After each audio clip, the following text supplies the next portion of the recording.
प्रधानमंत्री नरेंद्र मोदी का बड़ा फैसला सामने आया। उन्होंने कहा कि आज मैं आपको पूरे देश को बताने आया हूं कि हमने तीनों कृषि कानूनों को वापस लेने का निर्णय लिया है। उन्होंने कहा कि शायद हमारी पार्टी में कुछ खामियां रह गई हो जो किसानों को समझा नहीं पाई। इस वजह से मैं तीनों कृषि कानूनों को रद्द करते हुए वापस लेने का निर्णय ले रहा हूँ।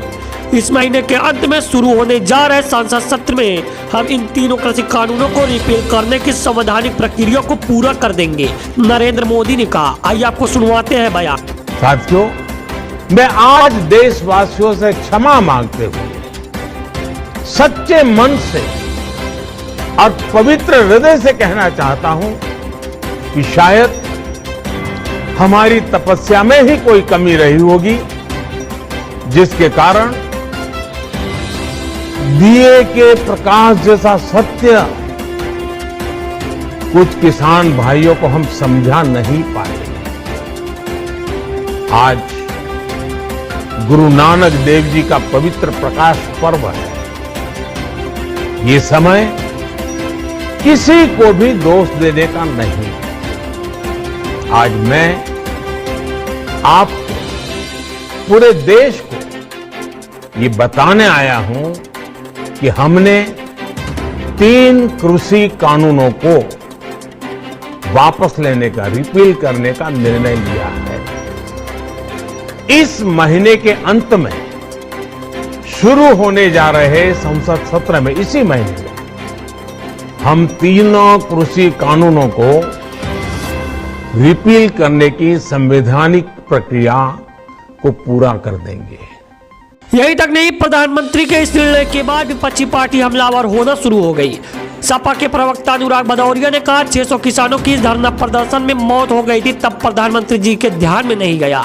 किसानों की तरफ से कभी उन किसानों के बारे में नहीं सोचा, लेकिन जब उनको एहसास हो गया कि उत्तर प्रदेश में उनकी सत्ता जा रही है, किसान उनके विरोध में खड़ा है, जब सत्ता जाने का डर सताने लगा तो किसान बिल वापस ले लिया। कमाल है, 600 किसानों की जब इस धरना प्रदर्शन में मौत हो गई थी तब प्रधानमंत्री जी का तो कभी ध्यान नहीं गया उन किसानों की तरफ, कभी उन किसानों के बारे में नहीं सोचा। लेकिन जब उनको एहसास हो गया है कि उत्तर प्रदेश में उनकी सत्ता जा रही है, किसान उनके विरोध में खड़ा है और समाजवादी पार्टी के राष्ट्रीय अध्यक्ष जी 340 किलोमीटर का सफर उन्होंने रद्द से किया पूर्वांचल एक्सप्रेसवे पे। देखा उन्होंने प्रधानमंत्री जी और भारतीय जनता पार्टी ने कि लाखों का हुजूम रात भर उनके स्वागत के लिए खड़ा रहा। एहसास हो गया सत्ता जा रही है, सत्ता का जाने का डर जब सताने लगा तो कानून वापस कर दिया। ये होता है लोकतंत्र की ताकत। इसलिए भारतीय जनता पार्टी भूल जाए तानाशाही, इस हिंदुस्तान में चलेगा तो सिर्फ लोकतंत्र। तो वहीं दूसरी तरफ आम आदमी पार्टी के नेता राज्यसभा सांसद संजय सिंह किसान बिल वापसी पर अपनी प्रतिक्रिया दी। सुनिए उन्होंने क्या कहा। 750 से ज्यादा किसानों ने अपनी शहादत दी और उनकी शहादत की बदौलत ये तीनों काला कानून मोदी की अहंकारी सरकार ने वापस लिया है। उन सभी शहीदों को नमन है, प्रणाम है। उनको शहीद का दर्जा केंद्र सरकार को देना चाहिए।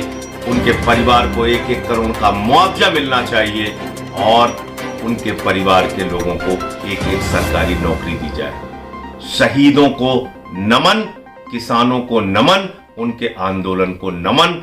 आंदोलन जीवी किसानों की ये जीत है, चुनाव जीवी मोदी की ये हार है।